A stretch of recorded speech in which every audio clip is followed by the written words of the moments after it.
I'm Heather Mongilio, and this is Frederick Uncut. Today we'll be talking about the research shutdown at the U.S. Army Medical Research Institute of Infectious Diseases, as well as two 600-pound pumpkins in Urbana. But first we'll be talking about going to the movies while you are deaf. According to a 2016 annual report from the Maryland Governor's Office for the Deaf and Hard of Hearing, approximately 1.2 million Maryland residents are deaf. Here in Frederick County, we have the Maryland School for the Deaf. One of the obstacles facing those in our deaf community is going to the movies. While there are options, such as glasses and open caption screenings, each have their own pros and cons. I spoke with Frederick County resident Trudy Suggs, who is deaf, about going to the movies with her husband and children who are also deaf. So I'm here with Trudy Suggs, and she's a member of our Frederick community, and she's here to talk to us a little bit about some of the challenges with going to the movies. So, Trudy, I was hoping you could start by telling us a little bit about yourself. When did you come to Frederick? Sure. I moved to the great town of Frederick in 2014. I'm from Illinois originally, but I lived in Minnesota for about 13 years. We moved here because of the Maryland School for the Deaf. It's a great school. I have 4 children that are deaf, and my husband is deaf also, and he teaches at the Maryland School for the Deaf. We decided to move here to Maryland, and it's one of the best decisions of our lives, truly. Truly it was. My husband works at the Maryland School for the Deaf, as I said, and I own TS Writing Services. It's writing, editing, ASL to English translation services, and we work with over 3,000 clients ever since its founding in 2003. So that's pretty much summarizes what my family does. So when we moved here to Frederick, I learned about the accessible movie theaters, and that's why we're here, obviously, today, and I'm looking forward to talking about the great things and the challenges about movie accessibility. So let's first by just talking about the Frederick community overall. Do you find that it's friendly to those in the deaf community? Yes, super friendly. When I lived in Minnesota, I lived in Faribault, Minnesota. Very small town. I mean, a really tiny town, about 23,000 people. So when people say that Frederick is a small town, I have to chuckle because this is like a city to me. I was concerned about Frederick's overall respect towards the deaf community because up in Faribault, Minnesota, yes, it's a small town with a huge deaf community. There's a residential school for the deaf there. Everyone signs. Nobody gawks or looks at us when we're signing. It's just normal. And when I moved here to Frederick, I remember the first evening I was here, I went to Target to get some things for our new house, you know. And my kids at the time were 5, 4, 3, and 2. So of course, you know, I'm in Target grabbing the, items and dealing with the children. And one woman signed to us. She was a hearing lady. And she said, "Oh, your children are so beautiful." And I said, "Sometimes." And I thought that would be the end of our conversation. But she kept dialoguing with me in American Sign Language, and I was very impressed. That was my first realization of how wonderful and deaf-friendly Frederick is, and I brag about it to everyone in the world. It's a wonderful community. Everyone signs or knows a little bit of sign language or knows how to communicate with us. They're not in shock when they see deaf people signing or, my deaf kids play with other kids on the team. They're hearing and deaf playing together. It is wonderful. All right, awesome. But so we're here a little bit to talk about the movie theaters. So before you came to Frederick, was this an option? Sort of. I'm of that generation that was born prior to captioning being available on TV. So I remember when I was 5 or 6 watching TV without captioning. And my mother is deaf also, but she has understandable speech. So when I was little, I feel bad now, but I remember when my father and I would force my mother to sit in front of the TV to try to interpret everything that was happening on the TV. Poor mom. Mom couldn't hear. She tried to look at the TV and lip read. Do you realize how hard that was for her? And as I grew up, we started having captioning on the TV, and I remember the excitement that we had. We were finally able to watch TV shows, although on a very limited basis. Now, when I grew up, probably when I went to in the mid-90s, I went to college, there was open captioned movies. It was wonderful. Deaf people flocked to the theaters. The theaters would be full of deaf people. It was great to see old friends who were deaf, and my mother didn't have to interpret anymore for us, and obviously, and she could sit there and absolutely enjoy the movie herself. And then movie theaters out there tried to look for ways to save costs. And people were always trying to make quick cash. So lots of people out there invented new devices for us to use. And that's when DVDs, Netflix started to proliferate, and people stopped going to open caption movies. That plus, back then in the early 2000s, the movie theaters would tend to show their movies on a limited time. Sometimes like early on Sunday morning, late on in the evenings, occasionally during the weekdays. So we had to fit their schedule, not them fitting our schedule. So things kind of fell apart after that. And so that was it in a nutshell. So in Faribault, Minnesota, we had a movie theater that offered open caption films, but we had the same problem. They chose the movies that were not family friendly, or they would choose movies that were of a specific target audience, not the general population. So the movie theater eventually shut down their open captioned program because they said that they did not have enough interest. It was a setup for failure.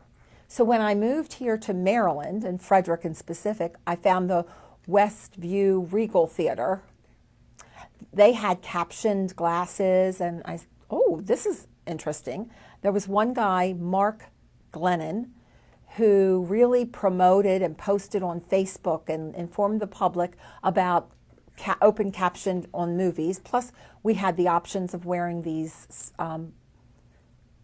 glasses to watch the captions. Mark then moved away. Then Nan Balsley took over. Westview had the option where you could go to see an open captioned movie or wear glasses. Do you want me to talk about that? Shall I go ahead and talk about that? Yeah, that'd be great. Can you explain the difference between open caption and these devices? Sure. Please feel free to jump in at any time. Yes. Actually, there's three methods, three kinds. We have the glasses, like we have here. It's very awkward. It's almost like they're cheap plastic glasses that you wear with a wire with a box that you plug your glasses into. So when I arrive at the movie theater, I have to enter, and I ask them for the glasses. I have to sign a paper. Now, some movie theaters will require you to give your driver's license to them to hold. But here, they only ask you to sign your name, address, and I see all the names of all the other people who have checked out the glasses, and I'm able to see where they live, too. So that's kind of giving out proprietary information. So then you go into the theater, you sit there, and you have to make sure the box it works right, make sure it's charged, make sure you're in the right theater. Sometimes you'll see the captions of the theater that's next to you. You have to make the adjustments on your glasses to see. Sometimes they're dirty because you can see other smears or fingerprints from the previous users, and then you have the wire to deal with. Last time my family and I went to see the movies with the glasses, we dropped them off and we went out of the theater. We all had red lines underneath our eyes, on the temples, and on our bridge of our noses. So it was very bothersome. So I joke and say that was the mark of a deaf person, having these red marks coming out of the theater. That's one option. And the other option was having something that, you know how the seats have a cup holder? There's a plastic piece that reflects the captions from the rear of the theater. And it has its pros and cons, and you have to adjust it, and sometimes you have to sit back and you have to sit up to make sure that the glass is showing the captions, and then where do you put your drink? So The third is open caption for anybody to watch without any adjustments. Nobody, when people see me wearing the glasses or with this other rear viewing captions, they know I'm deaf. But we're all equal on this playing field watching the captions on the screen. And in Frederick, do they offer enough open caption viewings? Yeah, it depends on who you're asking. Do I go to the theater often? I don't. I have 4 children. It gets pretty expensive. But I do know some people who go regularly, and many feel that they would like to see more offerings. I'm okay with where we are now. Personally, I just wish we had more confirmation of open captioned movies. Nan does a wonderful job of publicizing this. He has a newsletter that he sends out, Facebook page where we can decide if we want to go to watch this movie or not. And I constantly look at that page, and the schedules are pretty good. I wish they had more viewings during the day. Like on Saturdays, they only offer it 1 time a day, not 3 or 4 time slots. So I have to rearrange our family schedule to fit the theater schedule. And is it easy enough to take your children to the movies? It just depends. Again, a good example of that is my children wanted to watch a specific movie. I can't remember the title. It was last week. They wanted to see this movie. I checked, and there were no open captions offered until this coming weekend. I don't know. It may have been Lion King. I'm not certain. And that was last week, and they wanted to see Lion King, but our kids are away at camp, and the only option was to go on a Saturday evening or a Sunday in the afternoon, but we were leaving for camp, and so it wasn't a huge problem, but I do appreciate the fact that we have open captions at all.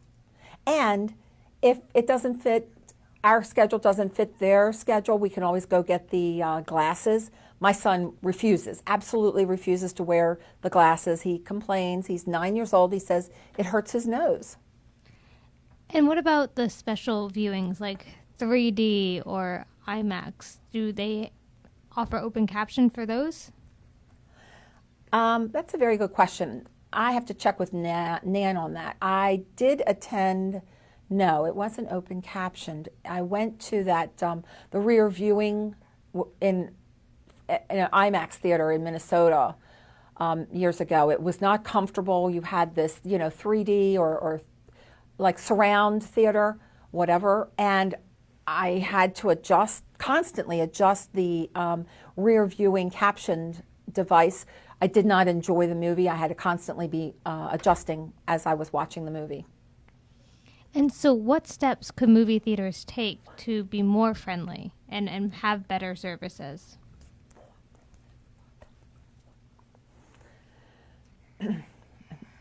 Many. I think they're making the step in the right direction with working closely with NAT. That's more than other theaters. So I really appreciate that about the Westview Regal Theater. But Nat does this sort of volunteer basis. He does this all on a volunteer basis. So I would hope that the Regal could take on more responsibility in, at the same time, Nat or anyone who is in that role would have that has a strong connection to the deaf community. I think maybe they could send out a survey to the deaf community locally, not here just in Frederick, but in the surrounding area in Frederick County, to see what people want to see more of. Again, you're serving a variety of audiences. You have family, like my family. You have adults who want to see adult-type movies, adult-rated movies. So the whole gamut. I think they should maybe try to send out a survey to the community to see what it is that they want and what is missing.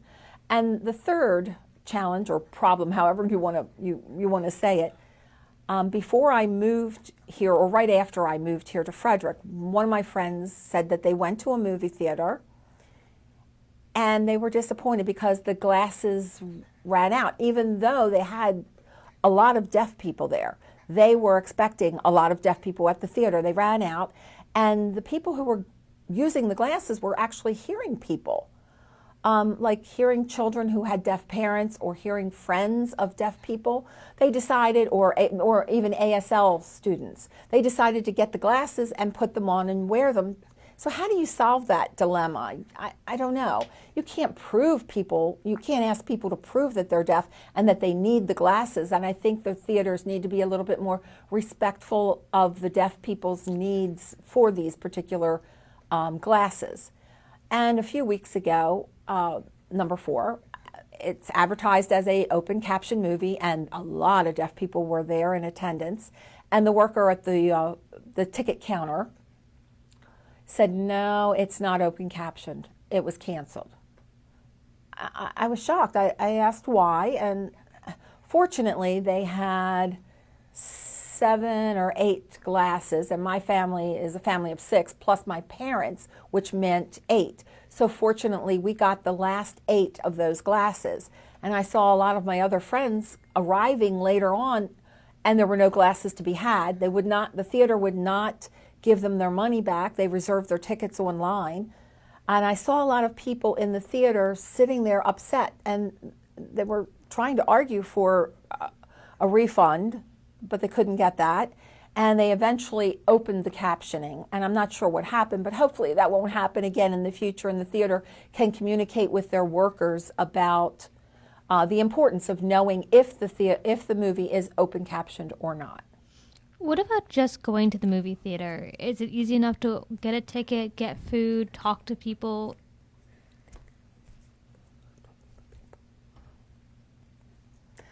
In regards of open captioning or the glasses, or just in general showing up at a theater? Just in general. Again, it depends. It depends on the time and the day. In the fall, last fall, when my children went back to school, much to my relief, I have to say, the first thing I did was I ran to the theater.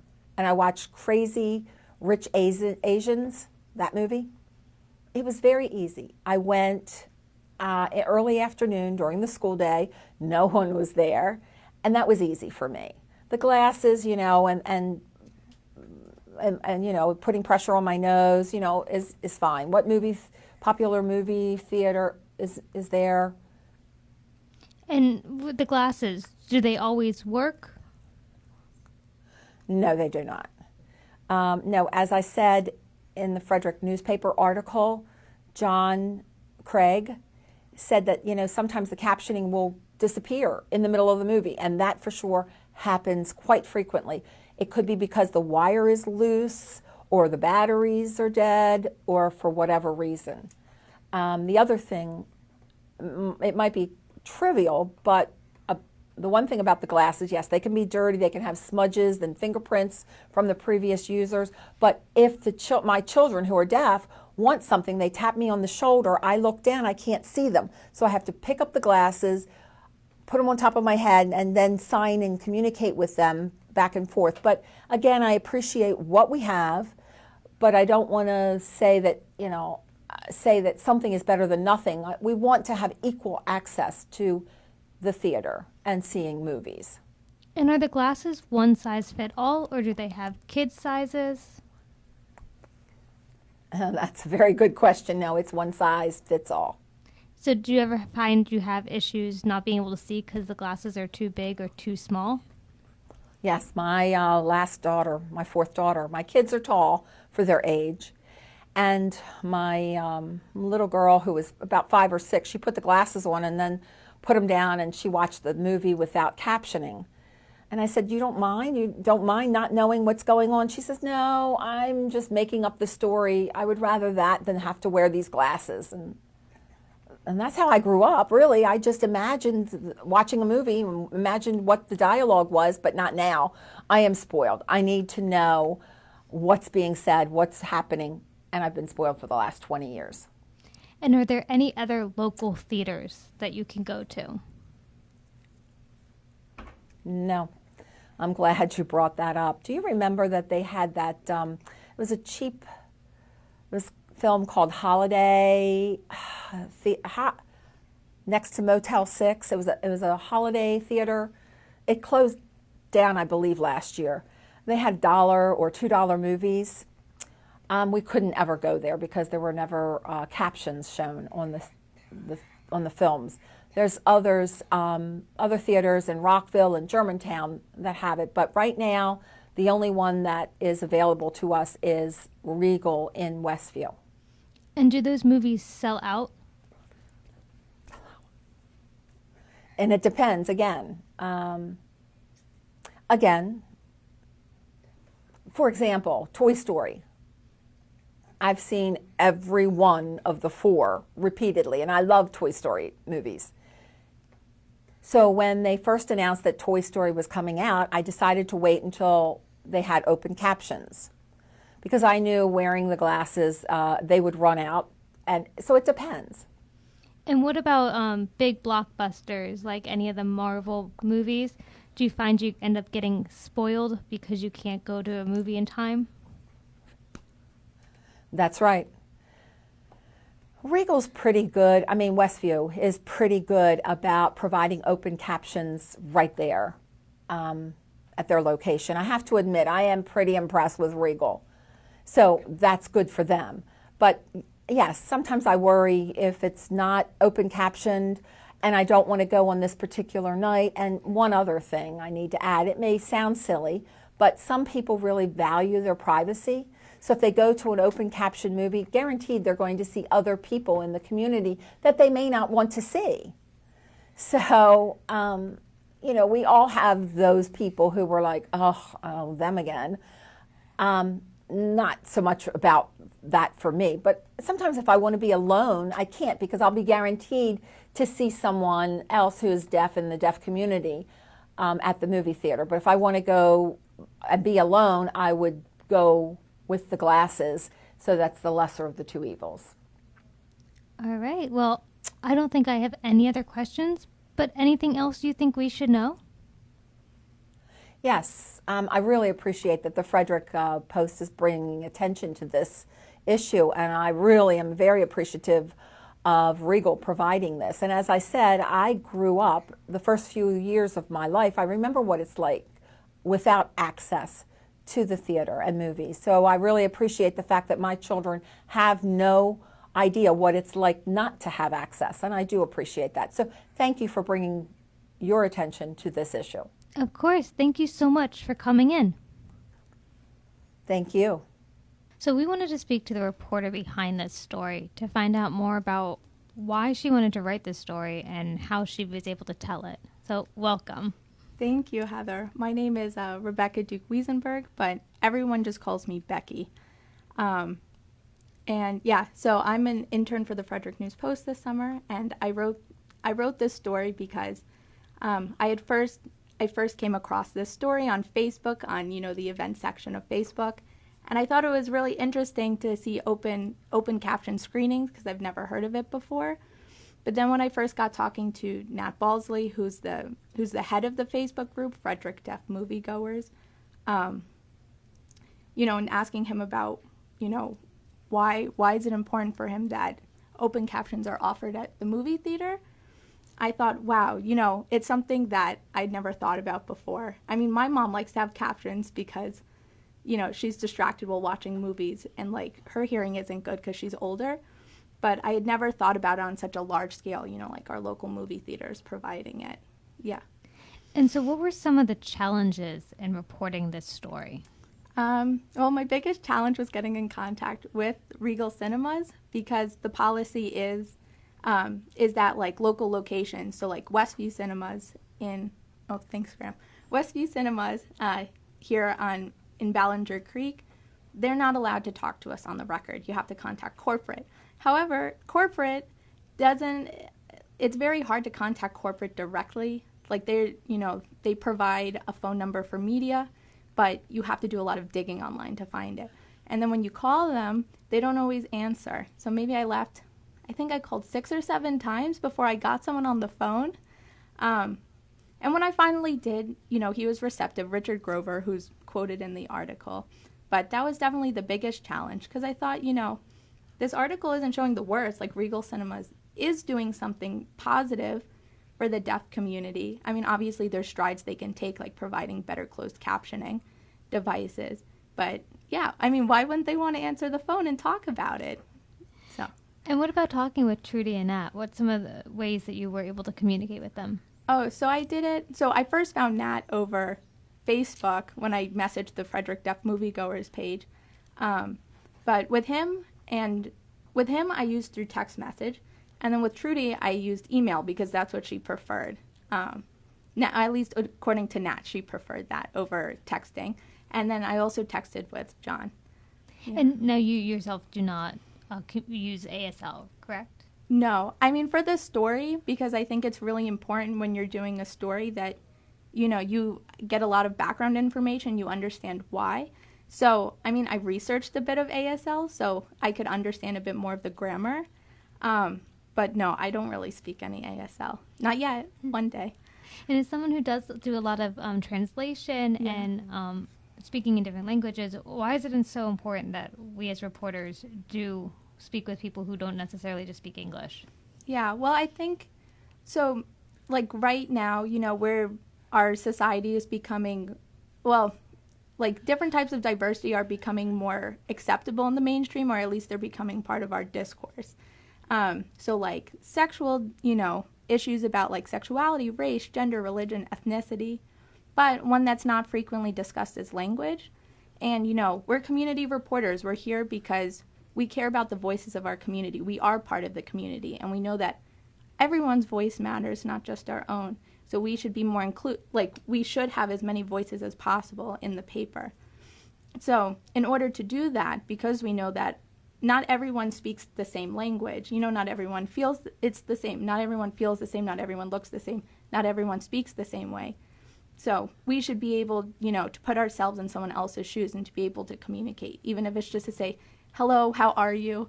I don't speak X language very well, which I do all the time, and it makes people laugh too. So because it gets people more comfortable and lets them know that, the reporters really are someone like them.